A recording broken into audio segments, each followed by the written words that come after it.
Благодарам, председателке. Почитувана министерке, мило ни е што ви имаме тука.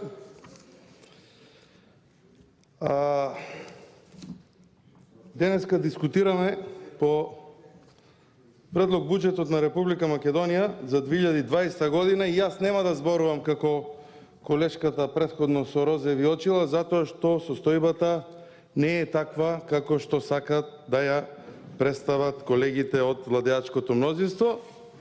Затоа најдобро кажуваат и граѓаните во Република Македонија и тековните анкети кои што се случуваат за мерење на рейтингот на владеачката гарнитура, меѓутоа не е моментот сега, иако сме на 30 и нешто дена пред формирање на техничка влада, која што ќе располага и ќе работи со овој буџет.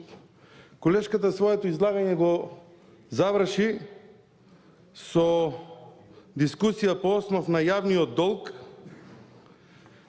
и минатата година околу формирањето на буџетот овде седеше еден друг министер кој што за жал дали политиките негови не беа исправни, иако сите вие колеги пратеници пробавте и го браневте ревносно министерот Драган Тевдовски и неговите главни политики се посебно прогресивниот данок. За сега од никој од вас да не слушнеме ништо за тој прогресивен данок, колку бил добар, како ќе ги враќате парите на средната класа, како ќе биде одоначувањето правично. За волја на вистината министерката храбро ова го кажа дека не е добра реформа, меѓутоа штетите кои што ги правите секојдневно се одразуваат кај граѓаните и посебно кај бизнис секторот. Затоа што кога некој има долгорочна инвестиција, а бизнисот не си инвестиција од семкарници или нешто слично, прво размислува за даноците, оврските, ануитетите, кои што треба да ги плаќа за земање на одредени финансиски средства, си прави бизнис план и по основ на тој бизнис план почнува да работи или продолжува со работа.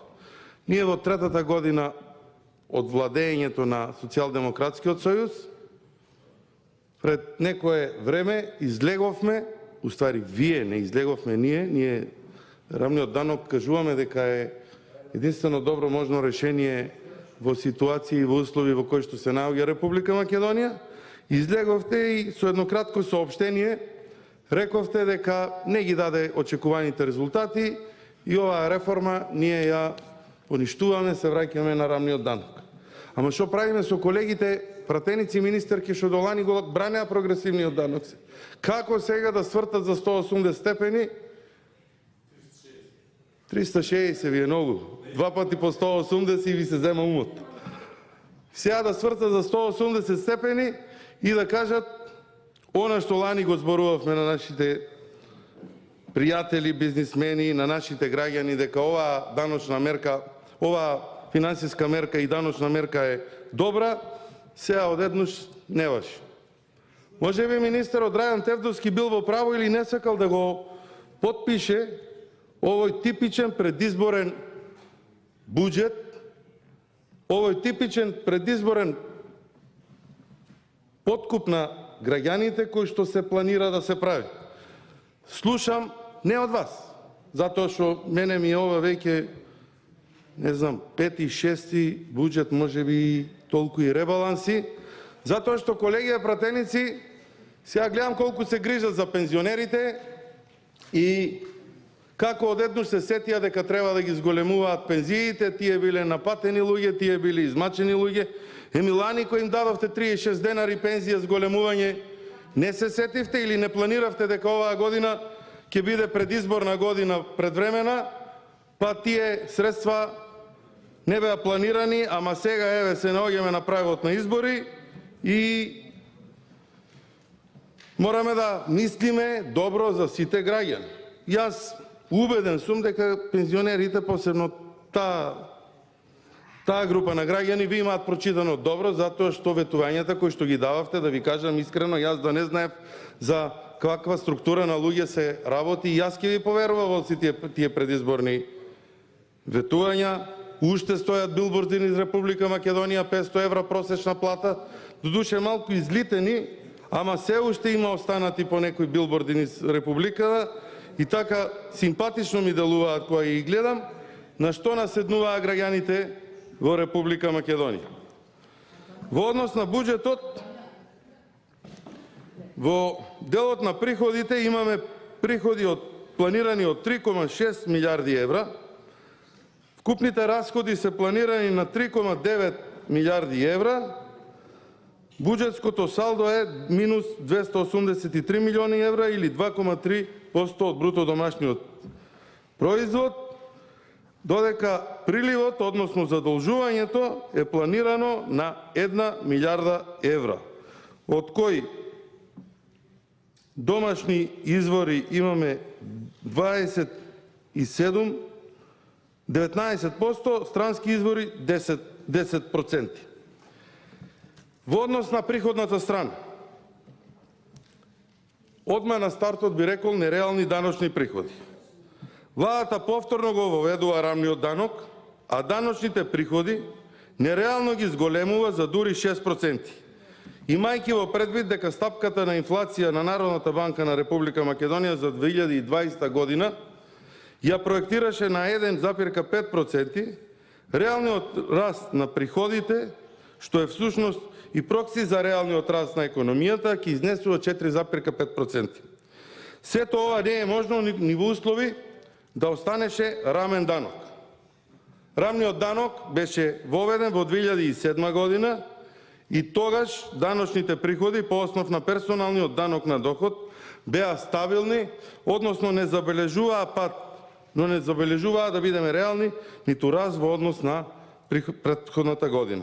И да подсетам дека 2007 и 2008 година беа неуспешни години за македонската економија, кога економијата растеше со приближно некаде од 6%, а платите со двоцифрени стапки на раст. Дополнително, придонесите за пензиско осигурување се зголемува за 0,4 и 0,1% за здравствено осигурување. Ова исто така представува сериозно опторување на компаниите, како и минималната плата која што со закон ја зголемевте.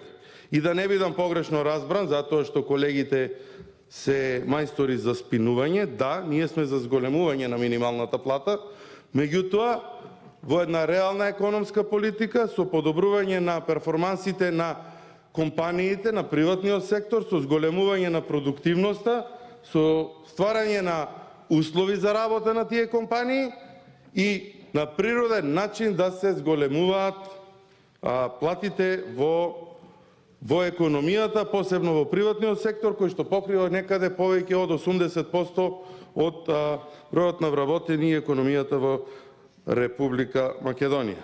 И како заклучок, дека овие приходи кои што ги имате планирани се нереални и дека по 12 април секако ќе има ребаланс многу брзо, меѓутоа и доколку не дај Боже се случи нешто неочекувано, вие сами ќе треба да направите ребаланс на овој буџет кој што сега го фалите и кој што викате дека е дека е измерен, дека не е надуван, вие сами ќе правите ребаланс на истиот овој буџет. Не дај Боже, да, реков тоа, не дај Боже, затоа што ВМРО ДПМН секако ќе направи ребаланс на овој буџет, затоа што бројките кои што ги имате во буџетот не ви се реални, популистички се, предизборни и ниедна друга основа некоја за размислување нема. На расходната страна, расходите во буџетот растат за дури 11 милиарди денари во однос на ребалансот за 2019 година. При тоа речиси, сите 11 милиарди денари одат за текомни расходи и субвенции. Капиталните расходи остануваат на истото ниво од ребалансот за 2019 година. Всушност, буџетот за 2020 година комплетно ја отсликува состојбата и работењето и намерата на владата на СДСМ. И дека сите ресурси се насочени кон предизборен подкуп, односно директно плаќање кон граѓаните. Најлошата година за капитални инвестиции во времето на владење на ВМРО ДПМН беше 2009 година, кога тие изнесуваа 9,5% од вкупните буџетски расходи, додека од останатите години капиталните инвестиции има двоцифрено учество, односно 10 до 15%. Во 2018 година капиталните инвестиции изнесуваат само 6,5%, а 2020 година овој процент ќе биде помало од 5%. Зошто велам 5%? Имено планираните расходи од 9,5%, а имајќи предвид дека владата на СДСМ не може да исполни повеќе од 50% учество на капиталните инвестиции, во расходите ќе биде 5%. Кои се други показатели? Буџетскиот дефицит, нереалните даночни приходи од една страна, заедно со огромните расходи од друга страна, ќе предизвикаат буџетски дефицит и тој да биде многу поголем од планираното. До сега владата на СДСМ имаше среќа единствено само што не работеше и не ги реализираше капиталните инвестиции. И токму затоа буџетскиот дефицит беше релативно низок. Но сега во услови на мизерни капитални инвестиции, ваквата комоција нема да може да ја имаат повеќе и навистина кој да биде министер за финансии следната година ќе има тешка задача да изврши консолидација на фискалниот сектор. Ова ќе можеме да го видиме во наредниот период. Ќе гледаме што се од она што е предвидено не е остварено од страна на оваа влада, а јас сум уведен дека ќе бидат многу работи од ова што сега го зборува. Да почнеме поред. Еве некои ставки кои што јас ги имам вака испланирано и разгледано. Задолжувањето во Република Македонија не запира. Од објавените податоци на Министерството за финансии се гледа дека јавниот долг продолжува се зголемува. А при тоа Македонија не добива никаков економски развоен бенефит. Заклучно со 30.9.2019 година јавниот долг на Република Македонија е скоро 333 милиарди денари. Тоа е голема сума на пари, или купно околу 5 милиарди и 405 милиони евра. За 9 месеци во 2019 година јавниот долг скокнал повеќе од 12 милиарди денари. Или тоа се околу 6.000 денари долг по секој граѓанин.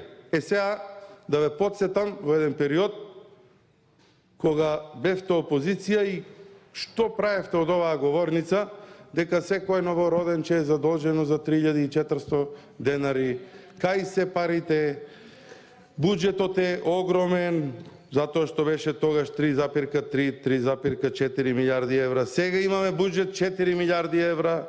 Тогаш бевме обвинувани дека парите од буџетот се крадат. Сега да ве прашам, колеги пратеници, не е за министерката, ова повише е за колегиве мои кои што скокаат тука и правеа некои... Не, има дел и од истите, меѓутоа тие знаеа кога да се повлечат точно на време за да не бидат спомнувани. И сега ако се краде од 3,3 милиарди евра, од 4 милиарди евра, што правиме со овој буџет? Се насочуват, ама ако ќе дојд за да се одсочуват работата, тогаш што ќе правиме? Така да, колеги пратеници, јавниот долг е за 6.000 денари за секој граѓанин. Ќе си пресмета секој дома колку се бројот на вработени и за колку плюс се задолжени овие граѓани. И ова што ви го викаат се насочуват кон граѓаните, еден ден ќе треба да оплаќаме не само ние, туку и нашите деца и нашите внуци. Сите овие насочувања кон граѓаните и овие популистички мерки кои што Зоран Заев преку Нина Ангеловска ви ги пласира сега на вас. Многу брзо ќе излезат на виделина сите овие работи кои што пратениците на ВМРО ДПМН ги зборуваат. А дека сме во право, погледнете ги снимките од минатата година кога ве убедувавме дека рамниот данок е добра мерка. Тука вие вака дофрлавте, зборувавте. За сега, како што ве гледам со наведнати глави, да поддржу. Освен колешката Лазаревска, се извинувам, која што гледам дека вака навивачки е настроена. Да. Кај се манипулациите кои што ги правите во овој буџет? И не само во овој буџет, туку во начинот на делување во овој изминат период. Пензионерите. Еве ќе почнеме од пензионерите кои што викате дека таа група на луѓе се луѓе кои што треба да добијат, да, ама требаше и минатата и предминатата година да добијат, кога им ветувавте се и сешто. Минатата година го променивте законот за пензиско-инвалидско осигурување, со што пензиите, наместо да растат по две основи, растот на платите и инфлацијата, се коригираа само по основ на инфлацијата, а растот на платите свесно го тргнавте. И поради зголемувањето, односно корекцијата само ради инфлацијата, пензионерите добија по 36 денари. Значи, ја мислам дека доколку бевте сериозна влада, требаше и да не им ги дадете овие средства на луѓето и да им ги кажете на крајот на годината ќе ви ги дадеме комплет топтан. Значи, не само 36, 72 денари ќе ви дадевме. Ама важно ги убедивте пензионерите дека радиодифузна такса нема да плаќаат. И не плаќаат. Да, тоа ви е ветување единствено дадено, остварено и реализирано. Ама проблеми сега, која спомнавме, малку излегувам од темата од радиодифузна такса, пак имаат тие во Македонска радиотелевизија кај што ветивте зголемување од 0,8 од буџетот, мислам, не ме држите за збор, меѓутоа се уште е 0,4. Така да прашајте ги тие таму како се снаоѓаат со средствата. И денеска што се случува? Наместо да ја вратите формулата назад во законот, па како што е редот пензионерите да добиваат дел од порастот на платите и да бидат компензирани за инфлацијата, решавате ние на сите пензионери ќе дадеме по 700 денари. Ги частите, не, убаво звучи така 25 милиона евра, ама кога ќе поделите со бројот на пензионерите е 700 денари. Меѓутоа, доколку не го укиневте законското решение, треба да бидете честни и доблесни пред пензионерите и да кажете дека досега требаше да земат по 1800 денари, односно по 600 денари намалување за овие 700 денари пред избори што планирате да ги частите, за да гласаат за вас. Меѓутоа, мислам дека шетате и меѓу пензионерите и гледате што се случува и околу таа категорија на граѓани. Ќе земам една карактеристична состојба, односно средства во буџетот за загадениот воздух. Состојбата со проектите во буџетот за 2020 година е мизерна. Истите проекти од минатата година без нови проекти. Вкупниот буџет на Министерството за животна средина и просторно планирање и Инспекторатот за животна средина изнесува 870 милиони денари, односно помалку од 0,8% од вкупниот буџет. И сега ве прашувам вас, повторно ли планирате министрите и колегата пратеник, а сегашен градоначалник Шилегов, да го пратите да шетаат и да протестираат пред влада со маските за зголемувањето? И тоа, колеги, дополнително, за конкретни мерки за чист воздух издвоени се само 1,6 милиони евра. 1,6 милиони евра за решавање на еден од најгорливите проблеми во Република Македонија – загадениот воздух.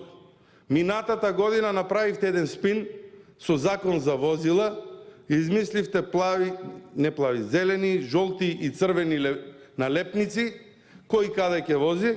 Годинава законот го пролонгиравте, купивте минатата година мир, колку што можевте да купите. И сега да ве прашам, како со само 1,6 милиони евра вие планирате да го решавате загатувањето? Младите луѓе од држава си одат и поради амбиенталниот воздух. Не си одат само од финансиски причини. Си одат поради невладењето на правото. Си одат поради тоа што гледаат што се случува во државата. Фондот за иновации им е еден од реперите. колку и да сакаат млади луѓе да инвестираат во држава и да аплицирале кај вас со проекти, кога го видува списокот на добитници, како да гледаа списокот Централниот одбор на СДСМ. Пола од членовите на Централниот одбор или некои блиски од нивните фамилии беа среќни добитници од Фондот за иновации. Дел од критички настроените новинари кон власта во тоа време, мислам кон ВМРО ДПМН, кои што сега немаат од критика. Ништо нема од најавените чебрени игралишта. Пренамената на ТЕЦ Неготино, вложување во рек Битола. Рек Битола, исто тука имаше во тој период еден така воинствен пратеник од Битола, кој што не правеше од оваа говорница. Немало воздух во Битола, младите си оделе. Сега истиот тој е директор на овој рек Битола.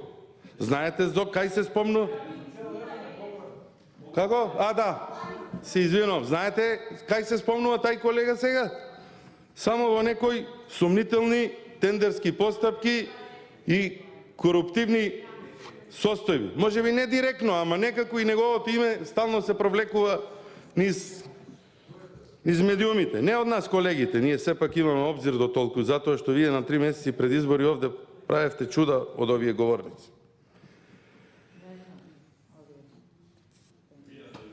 Средства за владење на правото. Владење на правото, реформи во судството, администрацијата. Одустане го вадите владењето на правото кога има некои странски представници и кога државата ја посетуваат други. Ставка која што содржи само расходи во делот на борба против трговија со луѓе и илегална миграција. А оние ставки кои што треба да се први, како што е владење на правото, организиран криминал, борба против организиран криминал, никаде ги нема во буџетот. Спомнувате, ние ќе почнеме да се спремаме. Тим има кој што работи за отварање на поглавја. 23 и 24 се првите поглавја кои што треба да ги отвориме ние како. Немате предвидено пари. Немате предвидено пари за тие ставки. Или само декларативно вие се залагаме за владење на правото, а од друга страна гледаме што ни се случува во државата. Па после криви ви се некои светски лидери или не знам кој, затоа што и Вучич ви кажа дека пред време знаевте дека датум за почнување на преговори не го добивме, нема да добиеме, ама тука го лажевте народот до последниот ден. И пазете, и средства имавте планирано повторно за тие манифестации и тие игранки што ги правевте како кога влеговме у НАТО или кога се враќаа со авионите со таа фамозна изјава на четворката државниот врв дека датум за Европската Унија сме добиле. И сега ќе се тешиме со мали Шенген, ќе сме оделе со лични карти во Србија и во Албанија, па одиме со Србија со лични карти во Србија и Албанија и ќе сме имале извоз. Ама сите лаги кои што ги кажувате ви се со краток рок. Се надевам нема да направите некој спин во ова предизборие, за да граѓаните повторно ви поверуваат и да купите некој ден за вас, а да скратите некој ден за Република Македонија и за граѓаните во Република Македонија. Нема средства за енергетика и нови гасоводи. Нема средства за ништо ствари во овој буџет. Овој буџет на вас ви е, да бидам краток, па еве сега ќе ви кажам кај имате. Тезата вложуваме во човечки капитал. Значи, човечки капитал е една дефиниција најдов. Е колективна вредност на способности, знаење, вештини, животно искуство и мотивација на работна сила во организација. Вие го имате исполнето само последниот дел. Мотивација на работна сила во организација краткорочно. Краткорочно. 150 милиони евра пари даваме, зошто? Да не гласаат граѓаните во април, колективна амнезија да добиеме некои месеци, кога ќе се свестиме кај се најдовме, што направивме. Јас за граѓаните го зборувам, не за вас, вие го знаете ова. Вие го знаете се тоа, за граѓаните го зборувам ова. Затоа што не сме против платите. Не сме против платите, Ристе Ташев од Неготино. Имаме двајца пријавени за реплика. Нека ја поединечно ќе ги повикувам сите. Меѓутоа, створите услови за ова да функционира. Затоа што граѓаните сакаат долгорочно да им се решаваат проблемите. Не вака купи ден продај да работиме. Human capital е збир на карактеристики на луѓето како што се способности, знаења, навики, креативност, социјална вклопеност, моралност, добро здравје. Human capital не е, Ристе Ташев, купување предизборно на граѓаните во Република Македонија. Тебе нема да те спомнам намерно, затоа што сакаш да ми те спомнам. кажувате зашто сите повикувате од место. Ако се пријавите за реплика, тогаш секој ќе си стане и ќе си говори. Ќе ве молам, дајте да завршиме денес. Финансирањето на трошења кои што нема да стимулираат развој, продуктивност и подобрување на условите за работа во субјектите во приватниот сектор, кој што е двигател во економијата, ви се промашени финансирања и краткорочни, доколку сакате да планирате среднорочно и долгорочно. Треба да инвестирате во тоа подобрување на продуктивност и подобрување на услови за работа. За да имаме резултати на долг рок. Вака, ова што го правите, че приоѓаат луѓе бизнисмени, кои што се на работ на екзистенцијата, кои што вртат вработени кај нив, со закон им одредувате минимална плата, им зголемувате, им правите проблеми во фирмите, да тој што нема реализација на продуктивност во фирмата, му дадете 14.500 денари, ја разбирам дека треба да биде, ама дајте му работа на човекот, створете му услови за да работи, а не на овој начин вештачки да ја зголемуваме. Знаете ли дека сме рекордери во светот, сме рекордери помеѓу разликата меѓу минимална и средна плата. Рекордери сме во светот. Средната плата е застаната, сега ќе ја зголемуваме вештачки преку минималната плата и од друга страна кај се наоѓаме со состојба. Не ги решаваме проблемите. Бизнисмени се пред колапс со ова што го правиме. Ќе им дадеме услови таму за да им финансираме околу додатоците, односно обврските кои што имаат да ги плаќаат, меѓутоа и таму нема решение во целата таа работа. До кога ќе биде, како ќе биде, што ако нема ограничување во целата таа работа. И сето ова, колеги пратеници, повторно ќе повторам, ме води на тезата дека сето ова е буквално предизборно правено. Јас сум сигурен дека министерката во приватната фирма од која што доаѓа не размислува вака за ден од ден, купи ден продај.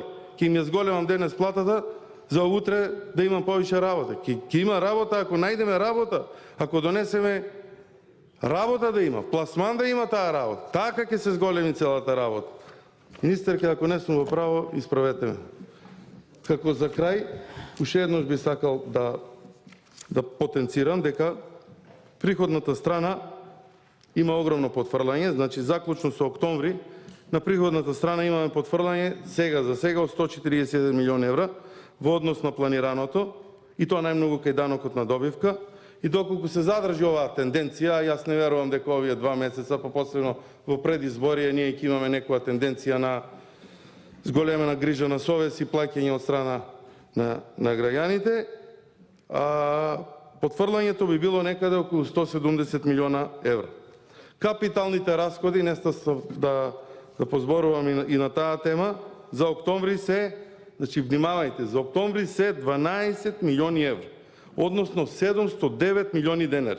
И сега, колеги пратеници, да ве подсетам, кога работевме тука на ребалансот, кога зборувавме дека мали се капиталните растови во првиот и до некаде во вториот квартал, не убедувавте дека била зимски период и дека плаќањата доаѓале на крајот на годината, работава идела градежна во летните периоди и затоа првите месеци имаат мали суми на капитални расходи. И сега сме октомври. 12 милиони евра капитални расходи. Ноември се извинувам, ама податоците се за октомври. И па со 12 милиона евра држава сакате да развиваме долгорочно, среднорочно. Затоа, колеги пратеници, повторно уште еднош на крај, она што го планираше господинот Зоран Заев преку министерката Нина Ангеловска е веќе пред реализација од ваша страна, намерите ви се осуетени од граѓаните. Мислам дека сето ова популистичко работење нема да најде на одобрување кај граѓаните, иако добро е што ќе се качуваат платите и сите трансфери, затоа што, повторно ќе кажам да не видам спинуван, меѓутоа мерките кои што ги планирате немаат одржливост и нема да дојдеме во ситуација да државата, барем економски во наредниот период, се помести од ова место кај што е. Благодарам.